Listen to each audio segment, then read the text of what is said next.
Good morning. Welcome. It is another Taco Tuesday here at WiLS.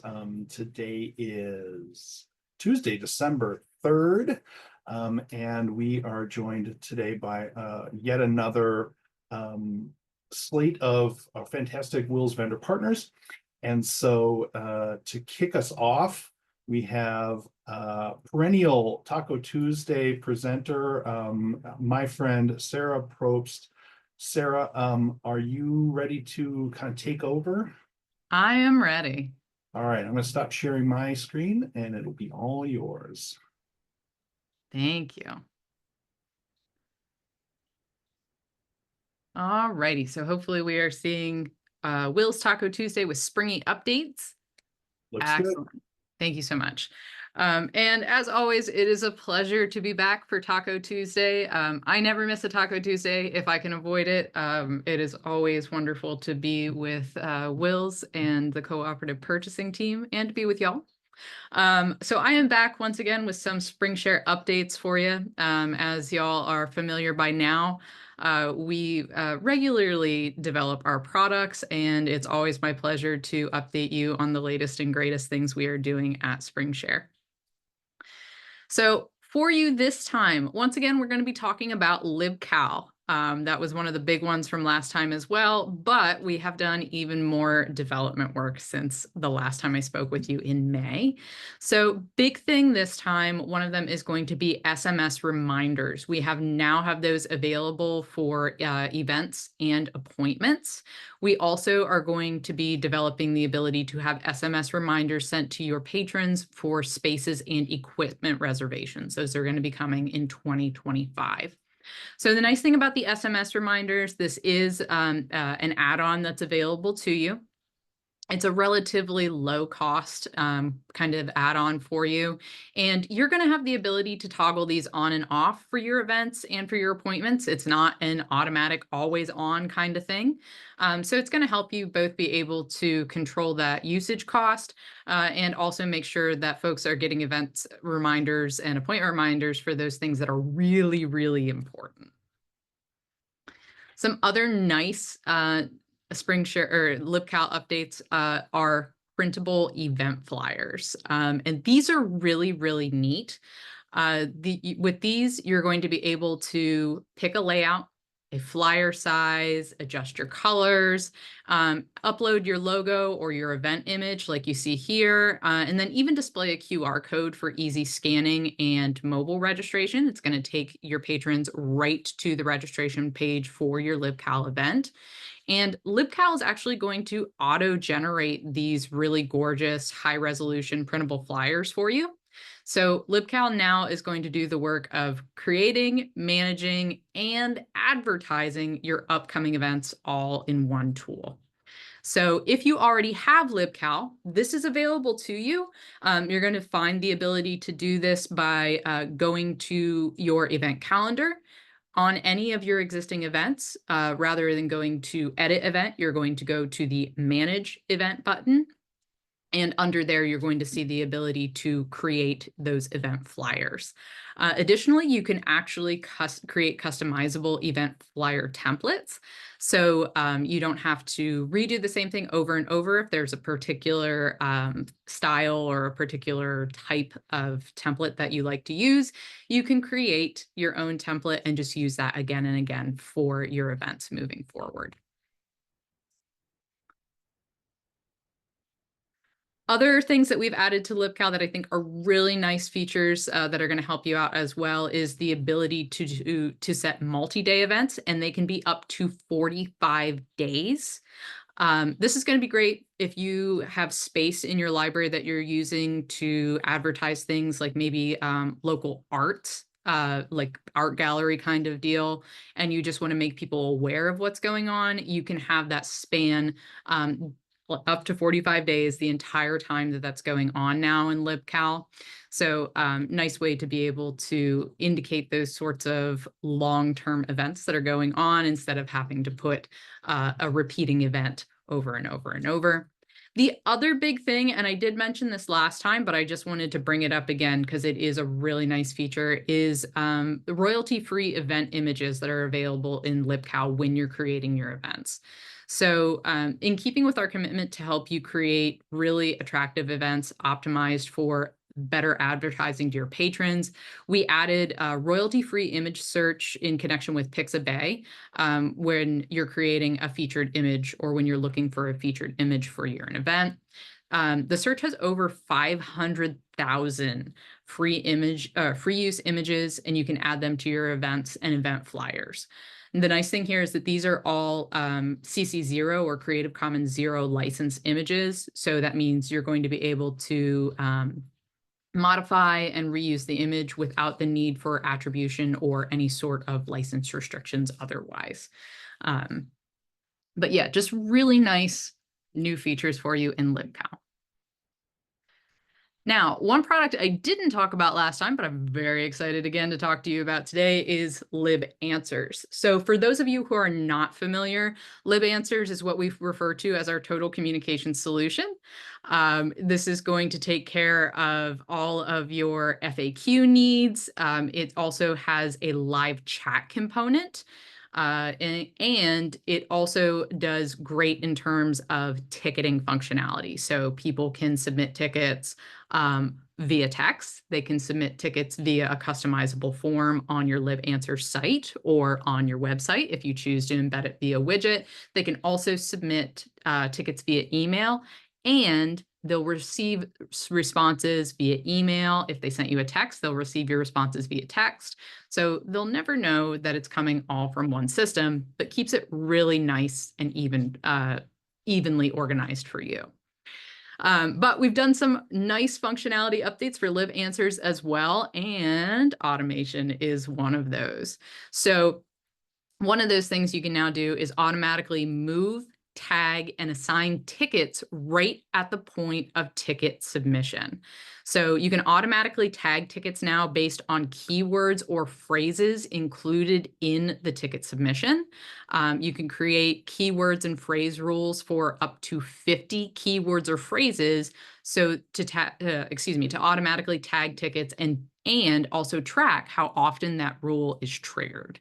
So you're also going to get statistics with it. And if you're already a Springer user, you know how much we love stats. If you're not, I will tell you, we love stats. One of the other things you can also now do is set up priority levels to properly assign tickets based on level of need from a scale of 1, so least urgent, to 10, being most urgent. You're going to be able to change the priority level labels, background colors, and text color to suit your system's needs, and also any sort of maybe institutional branding that you want to follow.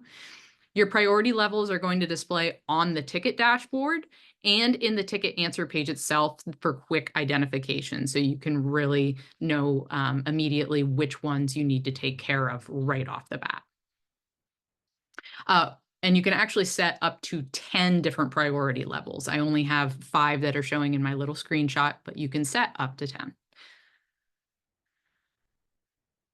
Since we're talking about automation, one of the other things that you're going to be able to do is create workflows to move your tickets between those priority levels, assign tags, and assign them to users or queues based on factors about the ticket. So workflows are checked after automatic ticket tagging has been applied. All tickets are also checked upon submission, so both via email and that question form, and are moved automatically based on the workflows created for a specific queue. So this is going to be really handy for you. That way, if maybe you've been doing this manually, if you have somebody in there scanning to say, oh, this is an IT question, oh, this is a ready reference question. Now you're going to have the ability to create workflows that are going to do that for you, assign them to the proper queue or to assign them to the proper user. So it's just going to be a lot faster and a lot more automated for you. Something else that's what I like to think of as a small but mighty update is your system status management tool. We've had a couple updates there. The system status management tool is really great. If you're not already using it, you can put all of your different databases in there, as well as the different service points in your library. So that could be like your archives, your any maybe tutors that you have at the library, things like that. But this is some of the updates that we've done for you is the ability to schedule posts. So when you get those emails from your vendors that say, hey, the system is going to be down between on this day between this time and this time for maintenance, you can go ahead and pre-schedule that in your system status management tool. And it's going to then automatically post when you have that scheduled and when that time occurs. That way, hopefully you don't get too many emails from your students or from your patrons saying, hey, why is this down? Because you're already going to have that posted for them.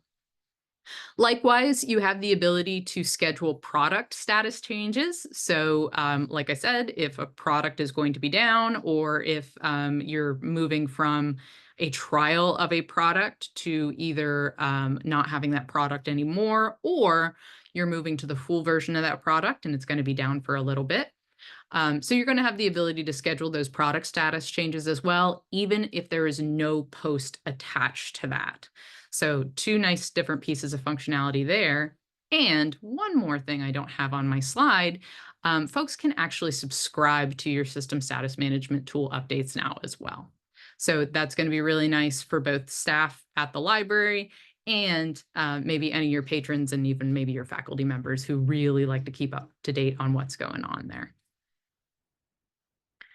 Now, the last update I have for you today is about LibInsight. This is my favorite tool, being that I came from e-resources at the consortia level, and data is sort of my happy place. So LibInsight is our data collection, analysis, storage, and management and sharing tool. It really runs the whole gamut in terms of what you can do with your data, how you're using it.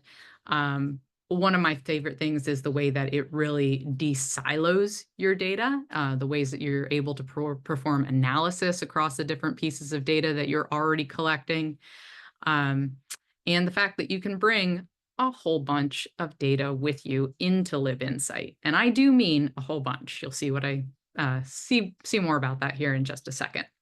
But first big thing, of course, that I want to mention is for your e-resources datasets, specifically the Counter 5 dataset type, the item master report has been added as an available selection for your report type. That means that release 5 report types now available in LibInsight include the platform, database, title, and item master reports. What's really nice about the Counter 5 data set is going to be your ability to ingest all of that. And also, as you notice on the screen, we do have Sushi Harvest for that. But is going to be the type of analysis that you're going to be able to do with that information once it gets into the system, and to be able to drill down into those specific pieces rather than doing a lot of very complicated pivot tables in Excel, if that's the way you're currently doing it. I know that's the way that I used to do it. But LibInsight does a lot of really nice analysis for you, giving you the time to really look at your data in a way that's going to allow you to compare your usage and spend more time actually thinking about what is going on rather than spending a lot of your time trying to make your data useful. It's going to be more immediately useful to you for analysis, rather than having to spend a lot of it trying to configure it instead. One of the other things that we've done, and this I really like too, this is something that we've had requests for a long time, is we've updated our account roles. So we have enhanced the regular user role. Regular users can now create and manage their own data sets and dashboards. And we now have a new editor role. The editor role is kind of what replaced what the regular user level role used to be. Editors can't create their own data sets. However, they can analyze, manage, and record data to the data sets they've been given access to. So this is really nice if you're working with student workers, with volunteers, or with other people who don't necessarily need to be able to do a lot of creation, but still need to have some level of access to the system, especially if you're recording data or things of that nature. So really excited about these new account roles, the different ways that means that you're going to be able to work in the library with your colleagues, and also maybe work across departments as well. Um, Last two pieces here, because I realize I'm close to time, is you can analyze data trends in your custom data sets for up to 20 years. This is lovely. I said you could bring a lot of your data with you. We actually encourage you to bring as much of your data as you can, because these data trends are going to be huge in helping you take a look at what's going on over time.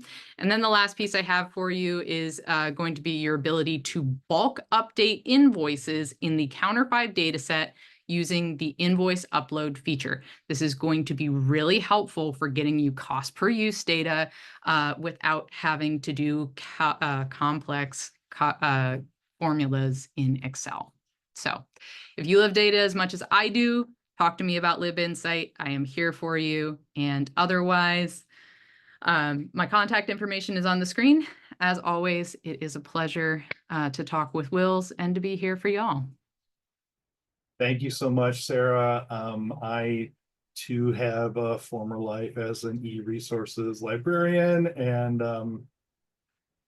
boy, I remember going through some nightmarish usage data collections and analyses. So I'm glad that that's not really a part of my day-to-day job anymore, but I can absolutely see why the LibInsight tool would be great, as well as all the other really, I think best in class management tools that Springshare offers our members. So thanks so much for sharing with us today. Thanks so much, Jeff. I really appreciate it. Right. So let me quickly share my screen just to queue up our next presenter. I'm excited to introduce you to our next presenter, Neil Schlager, who is going to, this is a new partner for WiLS, and so I'm excited to bring him on board to talk to us about Schlager, and I hope I'm saying it right, Schlager Digital Library. Neil, are you ready to take the reins? I am, Jeff. Thank you so much. Let me just share my screen. And we'll be good to go. All right, so yeah, thanks, Jeff. Unlike Sarah, who is a veteran of Taco Tuesdays, it sounds like, as Jeff mentioned, this is our first time presenting at Taco Tuesday. So I'm delighted to be here to tell you about our digital platform called the Schlager Digital Library, and about our first collection, which is called Essential Primary Sources. Before we get into those details a little bit, let me tell you about our mission as a company. As you can see here, we champion the pursuit of historical knowledge by students and researchers, helping them to apply that understanding to today's world. And our first collection on the Schlager Digital Library, the Essential Primary Sources collection, has 43 of our proprietary publications that we have released. Encompasses about 2,500 primary sources. And just to dig into that a little bit more, if you're familiar with all of the other sort of specialized primary source archives that are out there from other companies, whether that's Gale or ProQuest, AM Digital, et cetera, all of those are fantastic resources. They're all very specialized, meant for specialized research. They tend to be very large data sets. Ours is totally different. So our collection is entirely hand-selected and curated by scholars. It only has 2,500 documents. That's a small number versus those other more specialized archival data sets. This makes search and discovery much simpler for students. And also a really crucial difference is that unlike those other collections, which really are, again, used mainly for upper division students doing very specialized research, ours can be used by sort of the entire student body, from undergraduate introductory survey course classes all the way up to upper division courses as well. And the second thing that really I want to highlight about our collection is that it has a dual use. And so the first is as a research and reference tool, as you would expect of any library database. But the second is that it can be used as a course material solution. And so faculty are able to assign our content directly on their syllabus, either at the book level or even the document article level as well. Let me tell you a little bit more about our platform, the Schlager Digital Library. And so this was launched earlier this year. And so the platform is new, but our content and our use in academic libraries is not new. Our content has been around since 2008. The platform is DRM free, unlimited user access, no restrictions on PDF downloads, simultaneous users, anything like that. As I mentioned, it's assignable by faculty at the book or even the article and document level. And we have all the authentications and usage statistics that you would expect, and integration with, sort of every major discovery service as well. We serve a number of courses across the humanities and social sciences. And so I would say that our Essential Primary Sources collection is really foundational for history courses, US and world history, but it can also be used ethnic and gender and American studies, American government, religious studies, and even English composition. And we have a much more detailed course map on our website. So if you want to click on that QR code or just go to our website, you'll find, like I said, a much more detailed course map for each of those academic areas. Our title list, as I said, it's fairly small in terms of primary source archives, but we have 43 titles that are on the platform or that will be on it by the end of this year. And so here you see our 2024 list, which encompasses a number of titles across several different series. And the key differentiator here is just that some these series, the titles in these series have differing levels of commentary and analysis. So one of the things that we do with our collection is pair sort of iconic primary sources with scholarly commentary and analysis. And so that helps students really engage and think critically about the sources. So it's not just a collection of sources. There's the 2024 list. In 2025, we have another 16 titles coming out, coming onto the collection and the platform. American presidents, LGBTQ history, a number of other titles in our historic documents series as well. New and recent customers, I want to include this just to give you a sense of the range of institutions that are acquiring our collection already. And so we've got large four-year institutions like Oklahoma State, they're in the middle. We've got regional four-year public institutions, University of Wyoming, Youngstown State are examples of that. We've got private liberal arts colleges like Gonzaga and University of Mary. And then we have two-year institutions as well, including Mira Costa College. So I think what you're seeing here is that our collection is widely applicable to most undergraduate libraries. Let's talk about pricing for a second. So we have two different options for pricing for our collection. There's an annual subscription, which, as you would expect, just gives you all titles as they're loaded automatically to the collection. We also have a collection purchase or perpetual access model as well. And so In that scenario, libraries can purchase the collection and own it, in perpetuity. There are no annual maintenance fees. If your library were to purchase the 2025 collection, then as we publish new titles in 2026 and beyond, you would have the option to sort of catch up with the new titles that are published in any individual year, with, of course, a discount offered.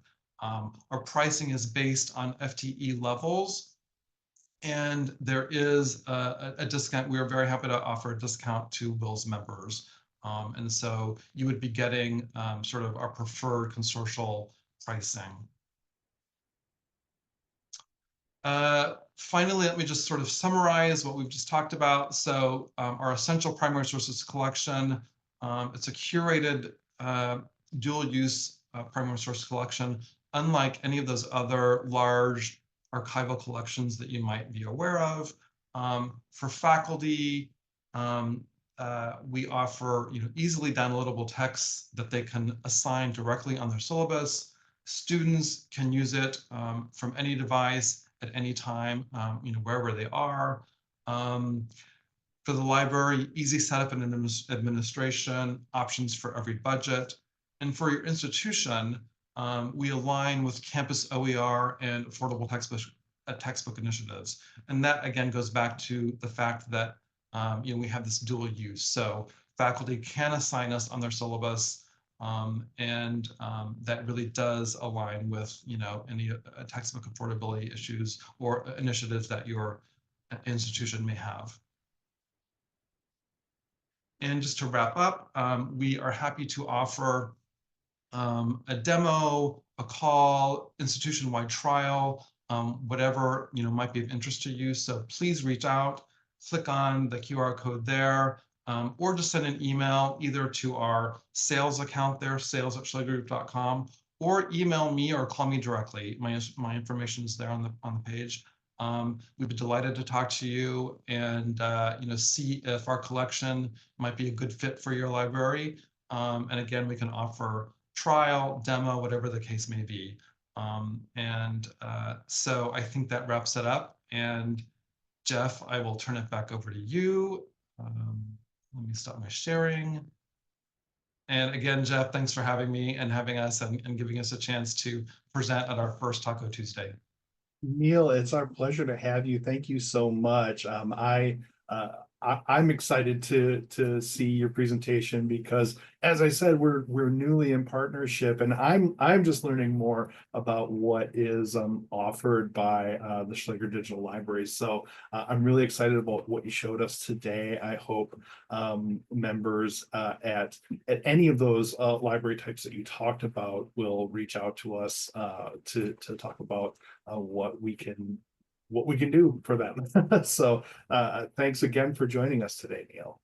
Thanks, Jeff.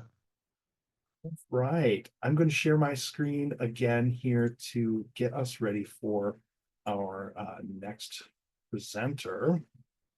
So speaking of new partnerships, our next presenter is also coming to us from a brand new WiLS vendor partner, Examine, and that is I'm delighted to be joined by Heather.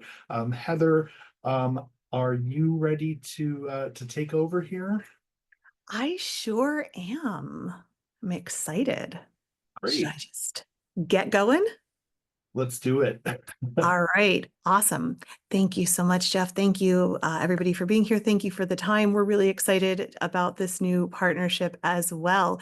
So I am from Examine, and Examine is the internet's largest nutrition and supplement database.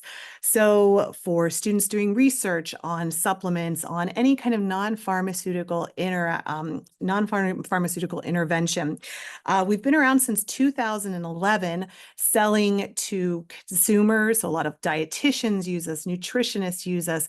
There was interest from the library market. And so we entered into libraries about 1.5 years ago.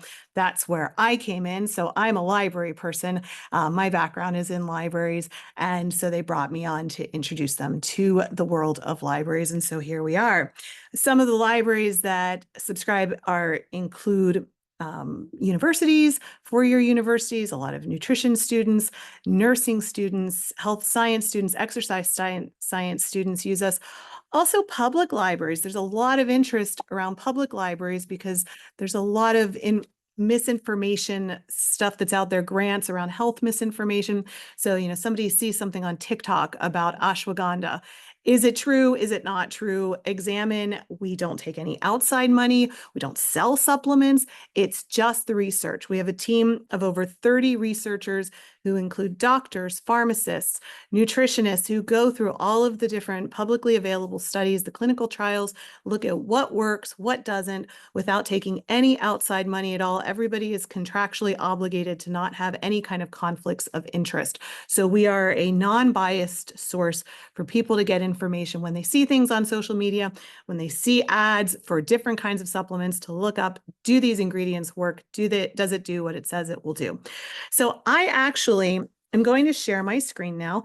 And normally on these demos, I have our head researcher, Nick, who does these demos with me. Nick is a master's in public health, and that's an example of the types of researchers we have. However, Nick's wife just had a baby, so Nick is not available. So what Nick did was record a demo for me. So I am going to make this full screen and play it. And that is what we're going to do to see. I could do a demo as well, but Nick really gets into the nitty gritty of how the pages are laid out. He's been with Examine forever, built a lot of these pages. So I really want it to come from him. And then I can answer questions about pricing, about trials, anything like that, anything library specific. So I'm going to play this and we're going to keep our fingers crossed that it works. I tested it out with my husband about 10 minutes ago and he said it works just fine. So I'm going to hit play. And maybe in the comments, you guys can let me know. I'll check the comments if you don't hear anything, and if it's not, if the volume isn't working. So I'm just going to press play. Hi, my name is Nick. I'm the head of research at Examine. I'm going to run you through some of the functions of our site. So, broadly speaking, information on our site is accessible in 3 different places. The first one is on our pages. So the pages cover a variety of topics. Most of them are either interventions or conditions and goals. The only thing that you need to know about conditions and goals is that they are what you use an intervention for. So you want to improve your aerobic fitness, or you want to reduce your blood pressure, etc. So to start off, I'll show you an example of a condition page. So we talked about blood pressure, so let's do that. High blood pressure. Imagine a situation where, maybe you've just been diagnosed with high blood pressure, but you can't get referred to a dietitian and you're curious to know about nutritional interventions for a condition like this. So you hit high blood pressure and it'll take you to our page. And here you can see a couple different things. So one is a bunch of frequently asked questions. So what is high blood pressure, signs and symptoms, how it's diagnosed, the main medical treatments alongside supplements and nutritional interventions that have been studied for the treatment of high blood pressure. And here you can see that we have a bunch of sub-frequently asked questions that are specific to the condition. We also have links throughout the site, so you can follow any one of these links and they will have their own page. So you can, go on a deep dive or whatever rabbit hole you're interested in kind of jumping down. We also have a database. So this database is visible on all pages and the format differs a little bit depending on what type of page we're talking about. So for conditions, what you'll have is a column with interventions, a column with outcomes, which are what is actually reported in the scientific literature, a grade for the intervention for that specific outcome, and then a link to the evidence that's available for it. So for example, here you can see that alpha lipoic acid has been studied in people with high blood pressure. One outcome that's been reported is blood flow, and here's one particular study that we think highlights this well. If you wanted to learn more about that study, you can click this link right here, and you can get a quick summary of what happened. And occasionally, actually in most cases, you'll have a text summary of the study itself. And then you can follow this link to go to PubMed to see the original study. The way that the grade works is that it's formed from it's a composite score. So basically, we take into account the total number of studies that have been, that report this outcome. We also look at how much these studies concur. So if there's a lot, if there's studies saying, hey, this works, and other studies saying this doesn't work, then that will lower the grade. And then finally, also just the direction and magnitude of the effects reported. And here's the overall effect here. So you can see that there's been a lot of stuff that has been studied for high blood pressure, many things that have no effect.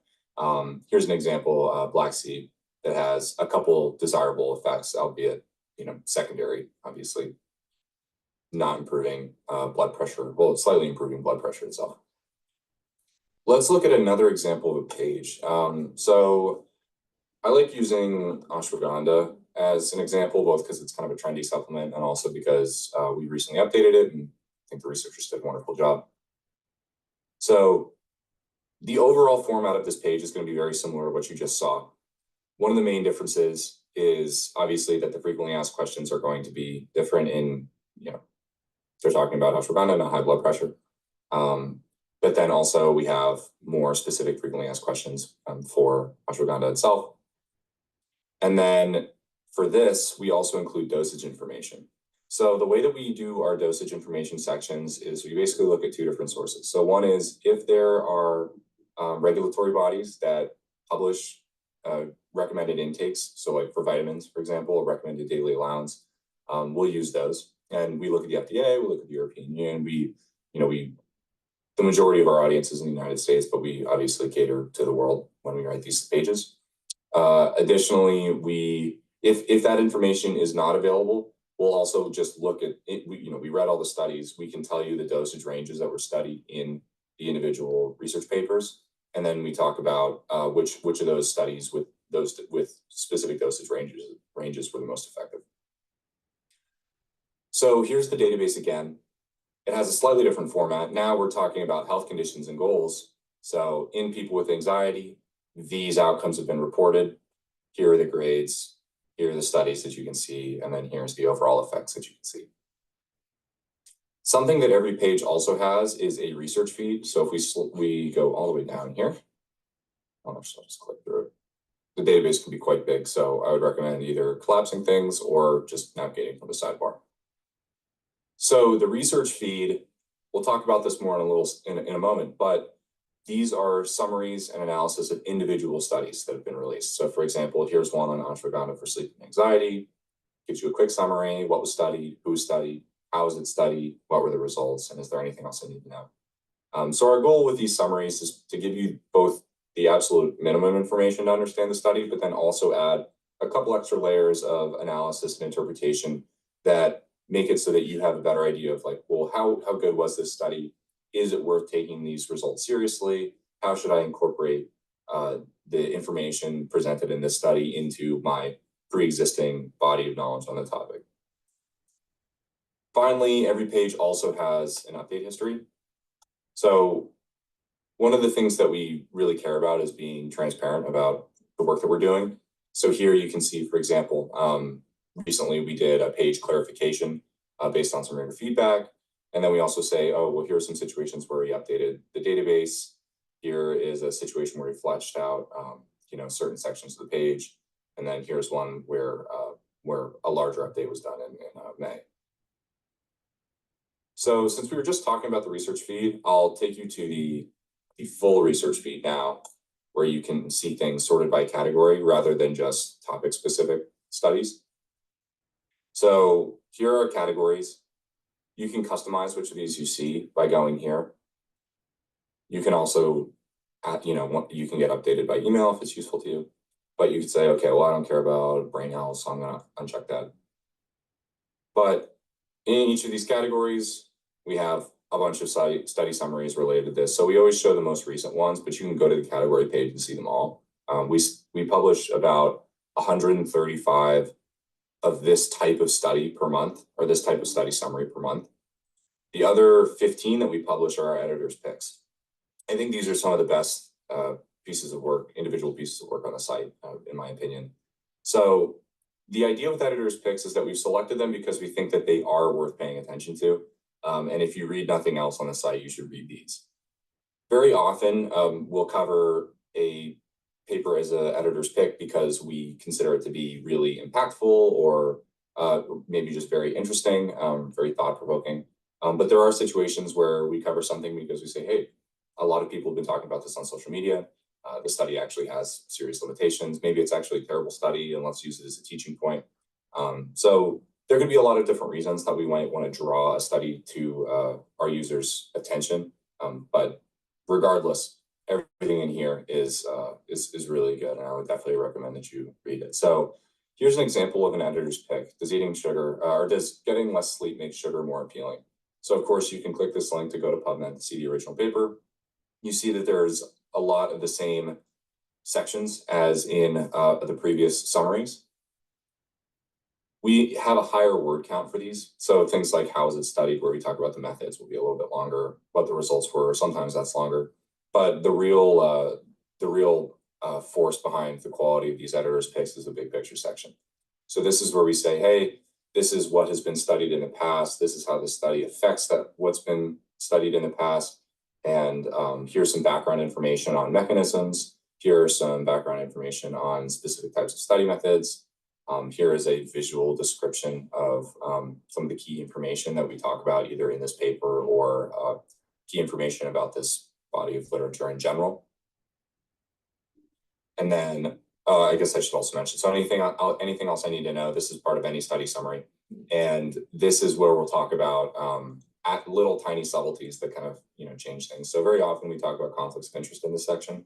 But as you can see here, we talk about the quality of the included studies. And because obviously a meta-analysis and systematic review is only as good as the studies that it includes. So far I've showed you pages where we talk about an entire body of research, and I've showed you the research feed where we talk about individual studies and analysis thereof. There's one more part of the site that has information, and that's the supplement guides. So the supplement guides we made because there's obviously thousands and thousands of supplements that people can take. Many of them don't work at all. Some of them work a little bit, and a precious few of them work extremely well. And it can be difficult if someone is trying to figure out what they should take to prioritize and say, hey, this seems like the thing that is the absolute highest priority. And maybe there are a couple things that seem to be equal in their effectiveness. So how do you choose between them when there's no head-to-head trials? So this is our attempt to make that process a little bit easier, sort of provide our background knowledge and our understanding of the subject, and hopefully make those types of decisions easier for people. So we have a bunch of different categories. Let's talk about, let's do stress and anxiety since you were already talking about ashwagandha. So every one of these supplement guides is going to have a little bit of a preamble where we talk about, the science behind stress, if you're in Las Vegas. This is also a fun part of the site because the researchers can, the writing is a little bit more freeform. So you can get some more of the researcher's personality, which they're funny and smart, and it's always great to read what they write. So we have all these, all this information in the preamble, and then we present our combinations. So this is our core combination. So in this case, there is no core combination because there's nothing that's unequivocally good for most people. So we're not afraid to say that sometimes there aren't great unilaterally great options. We have specialized combos for people with generalized anxiety disorder, people with stress but not diagnosed anxiety, PMS-related anxiety. What's changed since the last time this page was updated? And then we list out primary supplements. So once again, in this case, why are there no primary supplements in this guide? It's because the effects are too small, or they're only present in specific cases or with specific people. Secondary supplements is where we say, hey, these things might provide a benefit, but it really depends on who you are and the situation you're in and the type of problem you're having. So here are some examples of saffron, lavender, passion flower. Here are some examples of promising supplements. So these are things that don't have a ton of evidence, but the evidence that does exist is promising. So this would be something that if you have the money and the risk tolerance, go ahead, try it. maybe you won't notice an effect. Maybe it'll help you, but you won't notice. Maybe it won't help you and you won't notice. We'll see. Then we have unproven supplements. So this is the kind of classic, like, okay, people are talking about this on TikTok, but there's no research to support it. So if you choose to try something like this, just know that you're not making an evidence-based decision. That's not necessarily saying you shouldn't do it, but you're not making an evidence-based decision. Certainly not a formal scientific process-based decision. And then inadvisable supplements. So I guess perhaps unsurprisingly for anxiety and stress, alcohol and nicotine both fall under these categories. So these are things that are either dangerous or they're just ineffective. There are going to be very, very few situations where this is worth taking at all. So if you see people suggest this, these are the things that you should most readily reject as good options for for the problem you're trying to solve. And then we have a bunch of frequently asked questions that go into both specific supplements. You can obviously always click through, from this section to the magnesium page to the ashwagandha page. At what time should I take my supplements? Details about things like recommended daily allowance, upper limits, non-supplement and nutrition-related interventions like yoga. So these are really detailed and comprehensive, and I think that they're a really effective tool for helping people make decisions with the information that's present on the website. So there's one other part of the site where you can access information. This is something that we're rolling out now, so not every user is going to have access, but pretty soon they will. So we have an Examine AI, and the thing that's special about this is that we've prioritized training this model on the information on our site. So I would, to me, the best way to put it is if you use ChatGPT from OpenAI, just the base model to answer your questions, you're going to get answers, but you don't have a lot of control over where that information comes from. So checking sources is a little bit more complicated. Feeling confident in the results is a little bit more complicated. This AI, it functions more like a site guide. So someone who can help you work through the information on the site, because we do have so much information. So you could say for example, something like, I don't know, will creatine harm my kidney function? And it will answer the question based off of information that can be found on the site, and then also provide some links to that information. So here's the text answer, and then here are some links to parts of the site where you can learn more about this. So I think this is really useful, just as a way to get around the site a little bit more easily. And you can access the Examine AI directly through the search bar. So Examine also has a bunch of other features that are really great, that are also just related to managing the information. So you can follow pages to be notified when they're updated. You can follow specific categories to know when new study summaries are published in them. We try very hard to make sure that our site is easy to navigate and all the information is easy to understand. So yeah, that's basically it. I showed you the pages. All right. I showed you the research feed, and I showed you the supplement guides, and those are kind of the key pillars of the site. Turn this off. Okay, so hopefully that worked. And let me get back to the Zoom meeting. Okay, perfect. So I know I'm at my time here. Thank you so much. Our pricing is based on FTE for universities, for colleges, and for public libraries, it's based on your active cardholder number. Of course, we have a WiLS discount. Trials are available. Just contact me for trial information. And if there's any questions, but I know I'm at my time too. So thank you. Thank you so much, Heather. Please, anyone watching this live, or if you're watching the recording, reach out to us here, and we'll put you in touch with Heather. If we don't have the answers, we'll get them for you. So for sure. And there is a WiLS trial too, a regular just WiLS group trial that you could go to if you don't want to come directly to us. So I'll make sure you have that info. Great. Thank you. Have a great Thanks again, Heather. Thanks for joining us. Thank you. All right, I am going to get us ready for our fourth presenter. Joining us, coming back to us from HeinOnline is Tim. Tim, are you ready to show us something about Hein? I am, Jeff. I'm ready to go. Great. All right. It's all yours. Feel free to share your screen and all right. Let me just grab my screen here. All right. All right. So my name is Tim Hoagie, and I'm from HeinOnline, and we're going to give you a quick overview of what's been going on in HeinOnline Academic. Sorry, guys, just going to move my little Zoom bar here, and you know, some of the new products that we have. So let me get started. All right, quick agenda. I know I've only got 15 minutes here, but just kind of lay out what we're going to be talking about. Quick overview about what HeinOnline is and why HeinOnline is really just outstanding for your research purposes.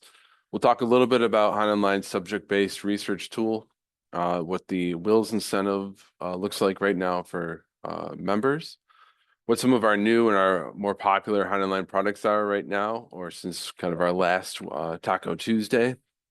And of course, we'll wrap it up talking about our free social justice suite for those of you that may not have access to that at this point. So first, HeinOnline Academic, what is it? If you haven't heard us singing from the rooftops about HeinOnline Academic, I'm here to give you a quick overview of it. HeinOnline Academic, subscribed by nearly 1,000 U.S. colleges and universities. It's a multidisciplinary academic research package. And what does that mean? Well, that means that whether you are a small 2-year technical school or a major 4-year research institution, HeinOnline Academic is going to work for you. It's going to have a broad scope of topics covered that are comprehensively available for you and your students, patrons, and faculty. And it's going to be essentially a one-stop shop for you and your patrons when they're performing research. We've got over 3,300 multidisciplinary journals available now. And like I just mentioned a moment ago, those are complete from inception to date. And those cover over 1,500 different research topics. Just to name a few, some of the major topics that are included, history departments love HeinOnline, education, criminal justice, religious studies, gender studies, economics, and the list just goes on and on. So why HeinOnline Academic? What is it going to bring to your school? Well, first and foremost, it's affordable. In reality, HeinOnline is probably just an absolute bargain for your library. In terms of what we provide for the price, it really cannot be beat. And we welcome you to take a look at it, take a trial for 6 months and see how it might stack up against other databases you have access to. Comprehensive, as I just mentioned a moment ago, over 3,300 multidisciplinary journals are included, but that's just the tip of the iceberg.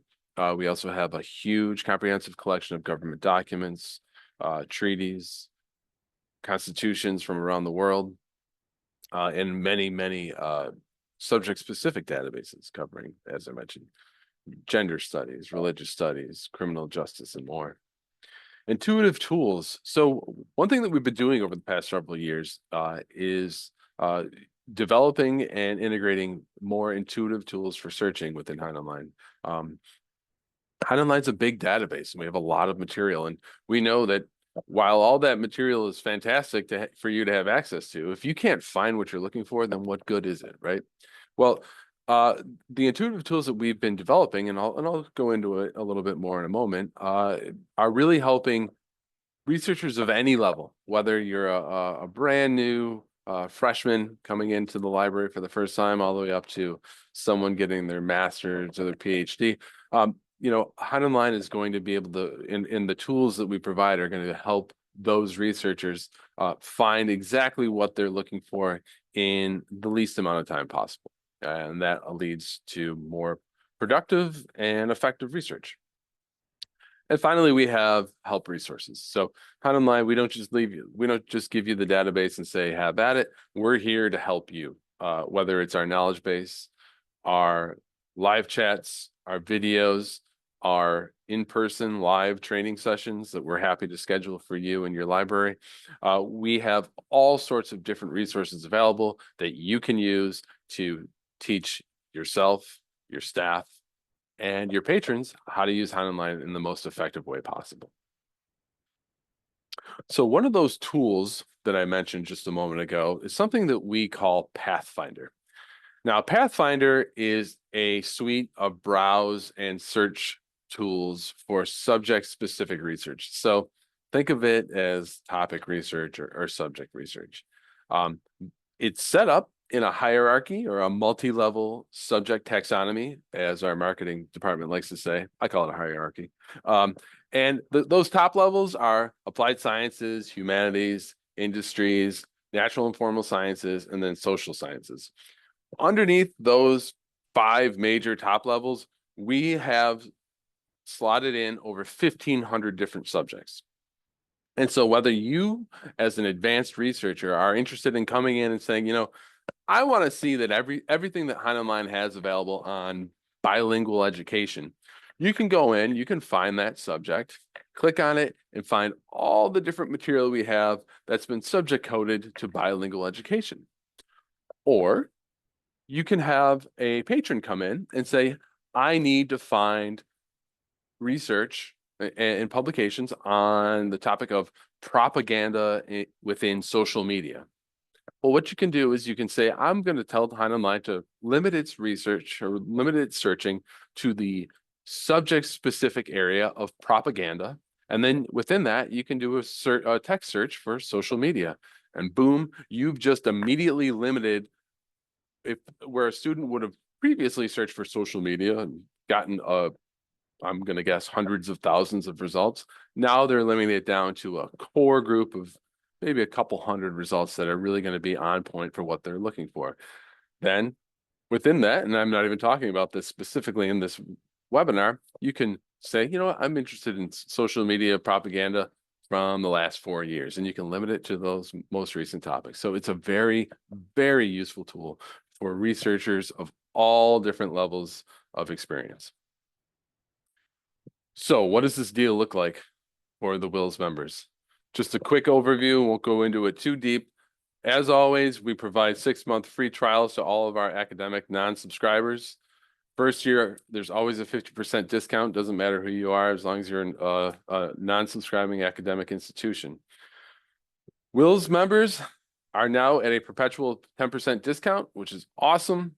If we get a few more subscribers, that'll kick up to 15%. So let's get those subscriptions going.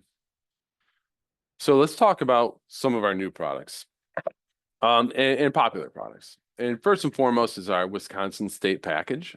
Definitely recommend, if you're a current subscriber or a potential new subscriber, we definitely recommend you take a look at the Wisconsin State Package. This is material specific to, you guessed it, the state of Wisconsin. Pretty good.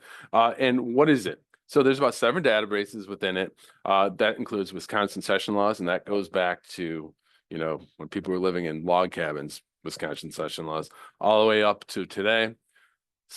Historical state statutes, Wisconsin Attorney General opinions, political and legal history, Wisconsin state reports, state constitutions, political and legal history. It's just a comprehensive package about Wisconsin in the background, the historical background of the creation legislatively of Wisconsin.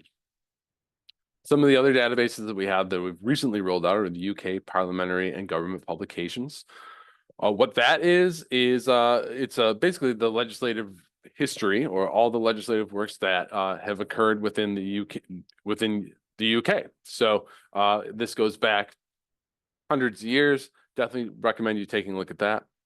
West Academic Casebook Archive. So this is the archive of West Academic casebooks. We partnered with the publisher West Academic. There is a couple year embargo on the new casebooks coming out. I'm sorry, a couple edition embargo, but it also includes horn books, nutshells.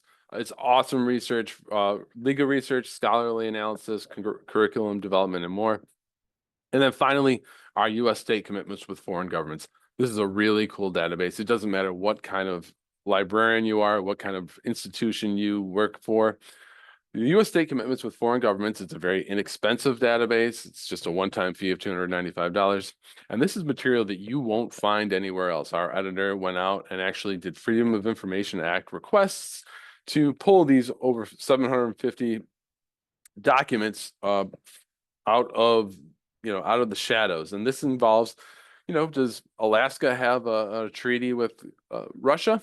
Yep, they do. What about Maine? Do they have a treaty with Canada? Yep, same for Vermont. I would recommend you take a look at this. It's an awesome database, very inexpensive, and it's things you won't find anywhere else available online. If you're interested in a trial, any of these databases that I talked about, you have questions, you want training, you want to say hi, go ahead and reach out to any one of the three of us. I'm that guy in the middle, Tim Hoagie. I'm the Senior Director of Sales. And flanking me are Steve Roses, our Director of Sales, and Roxanne Marmion, who's one of our sales professionals. Please reach out if you have any questions. We're happy to talk to you about what HeinOnline could offer your library. And then before I let you go, I know I've got about 1 minute left. HeinOnline Social Justice Suite. Our Social Justice Suite is a suite of 5 databases that is absolutely 100% free. We ask you to just take a look at it. You can jump onto our website and it's available for your library to register. It will always remain free. The databases included in that suite are Slavery in America and the World, Gun Regulation and Legislation in America, Civil Rights and Social Justice, Open Society Justice Initiatives, and LGBTQ+ rights. These databases were not created to be inexpensive, cheap databases. These are very robust, very rich for your patrons. And if you're not ready to subscribe, maybe you don't want to jump into a new product right now, we definitely recommend you getting onto our website, registering for the free Social Justice Suite. You won't be sorry. And finally, social media, like I just mentioned a moment ago. Go ahead and give us a follow on either X, YouTube for sure. There's a lot of stuff on YouTube. Facebook, LinkedIn, Instagram, or TikTok. You can reach us many different ways. But thank you for your time. I hope I was able to answer some questions, give you some valuable information today, and look forward to the next Taco Tuesday. Tim, thank you so much. I love it when somebody from Hein comes on because I always learn something new. I always see something new you're doing, some new feature, some new collection. And today I may have heard of it before, but it never registered with me. The Pathfinder tool that you showed us a little bit about, that's really cool. I think that's fantastic. And although I have heard about it before, I will echo Tim and say, if you don't do anything else, check out the Social Justice Suite. I think it couldn't possibly be a more important resource to provide to your patrons and to just use yourself. And it's totally free and gives you an insight into the kind of like quality of the products that are coming from Hein. Absolutely. Thanks, Jeff. Appreciate it. Thank you, Tim, for joining us. As always, we're delighted to have our friends from Hein here. And, you know, it was kind of sandwiched in the middle of the presentation, but the offer from Hein in terms of like price is stellar. I mean, half off for the entire first year is amazing. And our deal with them just keeps getting better and better because more and more of our members are realizing what a great value HeinOnline brings to their library. So anyway, thanks for coming, Tim. All right. Thanks, Jeff. All right. So that brings us to the end of another Taco Tuesday. If you can believe it, time has just flown by. We have one more on the books for 2024. We're squeezing another Taco Tuesday in just before we get into the holiday season. So I hope you'll join us on December 17th for another slate of WiLS vendor partners showing us what they have to offer our members. And please stay tuned for information about 2025. We are about to start signing up vendor partners to share resources at Taco Tuesdays in the new year. And we will start promoting those sessions and getting signups out to you to attend very soon. So thanks for joining us for another Taco Tuesday. Thank you to all of our presenters for showing us, I think, just some really great resources and products to make your library even better than it is. And we know your library is already great. So thanks for coming, and I hope to see you again in 2 weeks. Bye all.